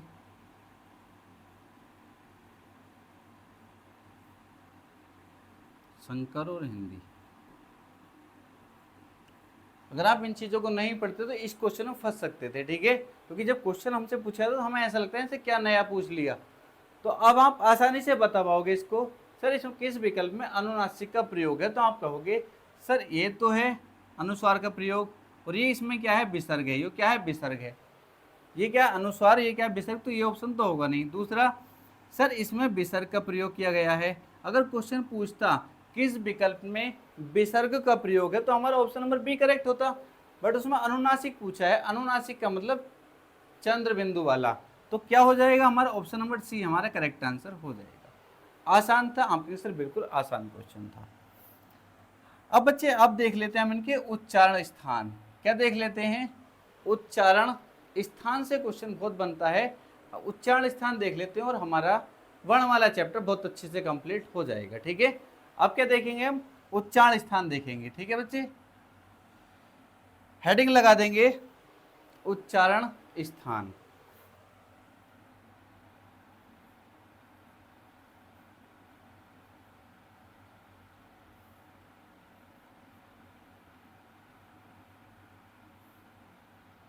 मैंने स्वर का उच्चारण स्थान आपको शुरू में इसलिए नहीं बताया क्योंकि मैं चाह रहा था आपको याद ही करने हैं, और एक साथ अगर मिक्स कर दूं और आप याद कर लें तो उससे बेहतर कुछ नहीं हो सकता। ठीक है,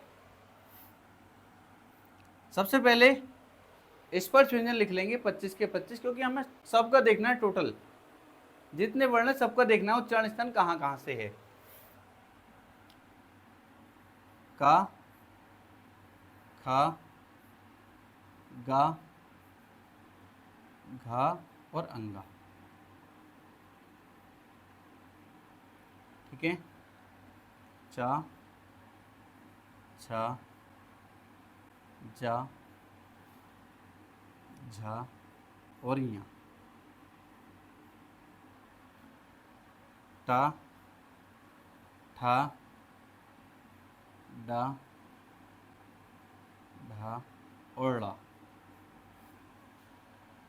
ता, था, दा, धा और ना। पा, फा, वा, भा और माँ। ठीक है बच्चे, मैंने कहा है ये तो आपको याद करना ही है। ठीक है, ये तो आपको याद करना है बच्चे। इसे करने से पहले आपसे एक ही बात कहना चाहूँगा, वीडियो हम लास्ट लगभग करने वाले हैं, हमारा चैप्टर कंप्लीट होने वाला है। मैंने पूरी क्लास में आपसे कहा नहीं है, ठीक है, क्योंकि मुझे लगता है बिना कहे आपको समझ जाना चाहिए। आप ही के ऊपर डिपेंड है बच्चे, क्योंकि आपने देखा होगा बच्चे, आपके बार बार कमेंट आते हैं सर आपकी वीडियो लेट आती हैं, सर वीडियो लेट आती हैं, आप 5 दिन में 10 दिन में एक वीडियो डालते हैं। तो बच्चे एक बार आप व्यूज़ भी जाकर देख लिया करें, वीडियो में मेहनत कितनी लगती है। आप देख रहे होंगे बच्चे, पसीना भी आ रहा है, ठीक है, और कितना खर्चा इस बोर्ड का होता है, कितना खर्चा बच्चे एक वीडियो में आ जाता है, उसका आप आकलन नहीं कर सकते। तो आपसे कहूँगा बच्चे, वीडियो को ज़्यादा से ज़्यादा शेयर जरूर करें। हर उस बच्चे के पास ये वीडियो पहुँच जानी चाहिए जो बच्चे यूपी पुलिस यूपीएसआई की तैयारी कर रहे हैं, और उस बच्चे के पास ये वीडियो पहुँच जानी चाहिए। ठीक है, अगर आप इस वीडियो को देख रहे हैं तो कहीं ना कहीं आपको मेरा पढ़ाया हुआ अच्छा लगता है। अगर बच्चे अच्छा लगता है तो आप इतना तो कर ही सकते हैं। क्लियर है, क्योंकि मैं ये नहीं कहता कि मुझसे पढ़ो, आपके पास अदर यूट्यूबर का जिसके 12 मिलियन 10 मिलियन 15 मिलियन सब्सक्राइबर है, उनका भी कोर्स लगभग आपके पास होगा, और आपने कहीं ना कहीं उनसे ज़रूर पढ़ा होगा। अगर आपको लगता है कि मैं कहीं ना कहीं बेहतर पढ़ा पाता हूँ, या कहीं ना कहीं आपको अंतर लगता है, तभी आप वीडियो को देखना, क्योंकि आपकी ज़िंदगी का सवाल है। ठीक है, मैं ये नहीं कहता मुझसे पढ़ो, आपकी लाइफ का सवाल है। आपके माँ बाप के सपने आपके ऊपर हैं, उन्होंने क्या क्या सपने देख रखे हैं। तो बच्चे आप ऐसा नहीं करेंगे, अगर मेरा आपको समझ में नहीं आता तो जहाँ से आपको बेस्ट लगता है वहाँ से पढ़ सकते हैं। बट मैं आपसे वादा करता हूँ बच्चे, इस तरीके से हिंदी पढ़ा दूंगा, फ्री में पढ़ा रहा हूँ, आप भी देख रहे हैं बच्चे, बिल्कुल फ्री में ही पढ़ाने वाला हूँ। आप भी जानते हैं बच्चे, फ्री में पढ़ाने का कारण क्या है, अभी हमारे पास ऑडियंस नहीं है, अभी हमारे पास इतने बच्चे नहीं है। तो शुरू में बच्चे आप फ्री में ही पढ़ाना पड़ता है, ये कोई झूठ बात नहीं है, क्योंकि हर किसी को पैसे चाहिए होते हैं। ठीक है, अगर मैं अभी कोर्स बेचने भी लगूँ तो मेरे पास ज़्यादा बच्चा नहीं है।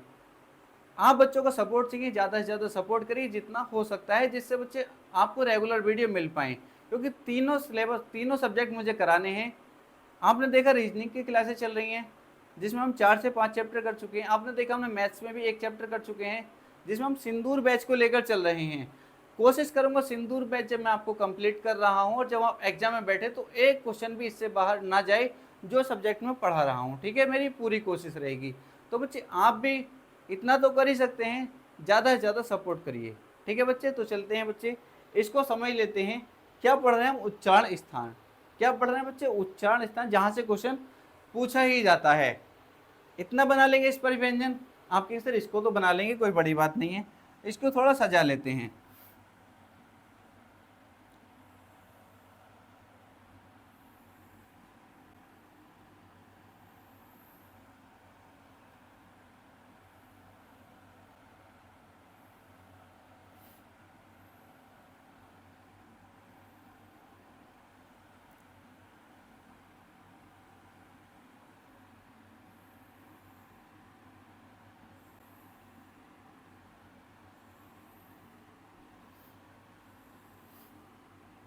इस तरीके से बना लेंगे। आप कहेंगे सर इसमें तो कोई बड़ी बात नहीं, बना लेंगे इसको तो बहुत आसानी से।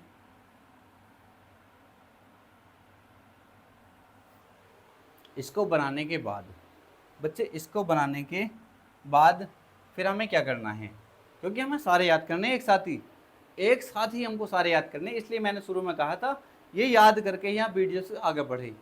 अगर आप यहाँ तक आ गए तो कोई दिक्कत नहीं, याद कर लेना, आज ही कोशिश करना, जब आप वीडियो देख रहे हैं तो आज ही इसको अच्छे से याद कर ले। अब बच्चे आपको क्या है, ये याद होगी आपके, तो फिर बात में आपको याद करना है, इसके साथ हम स्वर को भी मिला लेते हैं। किसको?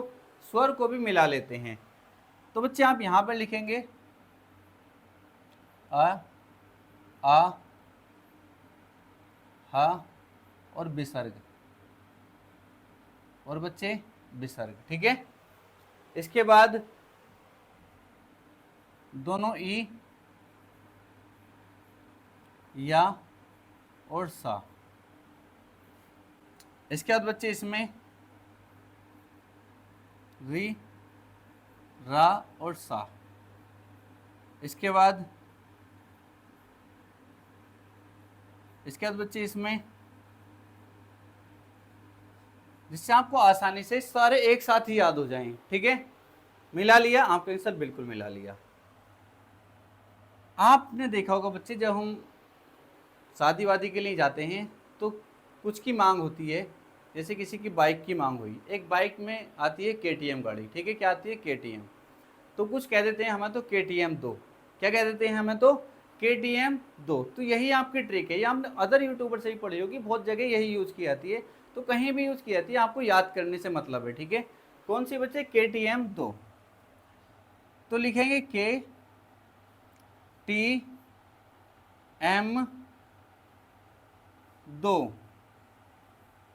यहाँ तक कोई दिक्कत नहीं है आपके सर? बिल्कुल भी दिक्कत नहीं है। आपको यही पता होना चाहिए कौन सी लाइन में है ये, कभी गलत कर लो। के का मतलब क्या है बच्चे? आप कहेंगे सर के का मतलब है कंठ। टी का मतलब, आप कहेंगे सर टी का मतलब है तालु। एम का मतलब आप कहेंगे सर मूर्धा। डी का मतलब आप कहेंगे सर दंत। ओ का मतलब आप कहेंगे सर ओष्ठ।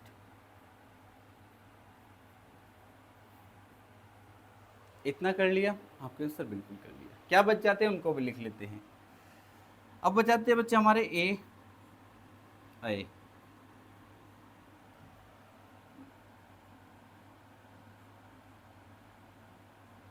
ओ और आओ, और बचाता बच्चे हमारा उधर। अब देखो कैसे याद करेंगे, इस वे में ही आपको याद रखना है, ये इस वे में ही, ठीक है। इस वे में भी आपको याद रखनी है चीज़ें। ये क्या हमें सर जब एग्जाम में जाएंगे तो क्या ये बनाना पड़ेगा बच्चे? नहीं बनाना पड़ेगा। अगर आपकी चीज़ें याद है ना, आपकी चीज़ें याद है तो एकदम बता पाएंगे। अगर आपसे हा का उच्चारण स्थान पूछा जाएगा तो आपके दिमाग में एकदम इमेज चल रही होगी, सर पहली वाली लाइन जो होती है KTM दो, के वाली लाइन जो होती है बिल्कुल इस वाली में आता है ये, ठीक है। इमेज इस तरीके से बन जाती है जब हमारी चीज़ें याद होती हैं। क्या बनाना पड़ेगा सर? बनाएंगे क्यों जाके हम, हमें चीज़ें पता है। दूसरी वाली लाइन हमारे एकदम याद आ जाएगा, दोनों ई और या और सा इसमें आते हैं, ठीक है। तो इस तरीके से एक बार अच्छे से प्रैक्टिस कर लेनी है। जब चीज़ें प्रैक्टिस में होंगी तो आसानी से क्वेश्चन बना पाएंगे विद इन सेकेंड। अब सर ये कहाँ से होगा उच्चारण स्थान, ये भी बता दीजिए। अगर बच्चे पूछा जाए इस पूरी लाइन का, यहाँ से लेके यहाँ तक, किसी का भी आपसे पूछ ले, का, खा का, गा का, घा का, अंगा का, आ और हा और विसर्ग, किसी का ही पूछे तो आप कहेंगे सर इनका उच्चारण होता है कंठ से। कहाँ से होता है? कंठ से होता है। समझ गए? आप कहेंगे सर समझ गए। अब बच्चे अगर आपसे पूछ लिया जाए इस पूरी लाइन का, चा, छा, जा, झा, या, ई, या और सा, इनका पूछ लिया जाए तो आप कहेंगे सर इस पूरी लाइन का होगा, ठीक है, मतलब तालु, तालु से। कहाँ से? तालु से। बच्चे इसका पूछ लिया जाए तो आप कहेंगे सर इसका होगा मूर्धा से। कहाँ से होगा? मूर्धा से होगा, ठीक है। अगर बच्चे इसका पूछ लिया जाए यहाँ से यहाँ तक, आप कहेंगे सर इसका होगा दंत से। अगर ये पूछ लिया जाए तो आप कहेंगे सर इसका होगा पूरी लाइन का ओस्ट से। चीज़ें याद हुई? आप कहेंगे सर याद हो गई, याद हुई? आप कहेंगे सर बिल्कुल याद हो गई। ठीक है, ओस्ट वाले तो आप याद नहीं करेंगे तब भी चल जाएगा, क्योंकि आप बोल के देख लो, पा हा बा भा मा। जब हम बोलेंगे तो बच्चे होठ हमारे चिपक रहे हैं। ठीक है, होठ क्या हो रहे हैं? चिपक रहे हैं।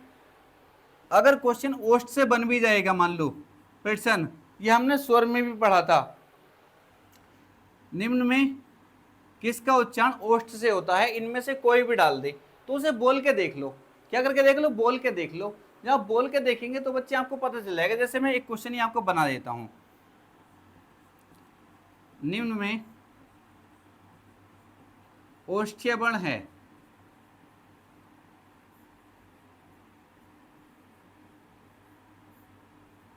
या निम्न में से किसका उच्चारण ओष्ठ से होता है?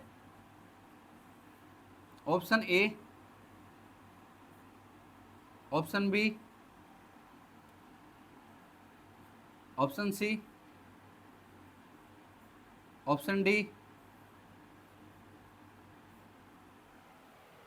इस तरीके से देगा बच्चे, तो आप बोल के भी देख सकते हैं। का को बोलोगे का, होठ चिपक रहे हैं? नहीं। ठा को बोलोगे होठ चिपक रहे हैं? नहीं। ला को बोलोगे होठ चिपक रहे हैं? नहीं। फा को बोलोगे तो बच्चे फा जब आप बोलेंगे तो आपके होठ चिपक जाएंगे, वहीं पर आप टिक कर देंगे। तो इसको तो नहीं भी याद करोगे, ओष्ठ वाले तो आसानी से कर लेते हैं। ठीक है, तो ये हमारे इस तरीके से क्वेश्चन पूछा जाएगा तो कर देंगे। अब इनको भी देख लीजिए, इनका उच्चारण स्थान पूछा जाए तो आप लगाएंगे कंठ तालव्य। कंठ और तालु दोनों से बोले जाते हैं मिलाकर, ये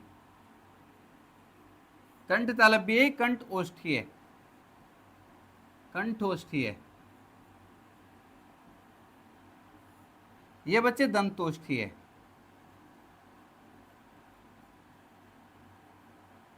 ठीक है, ये दंतोष्ठीय, कंठोष्ठीय, दंतोष्ठीय। याद हो गई चीजें?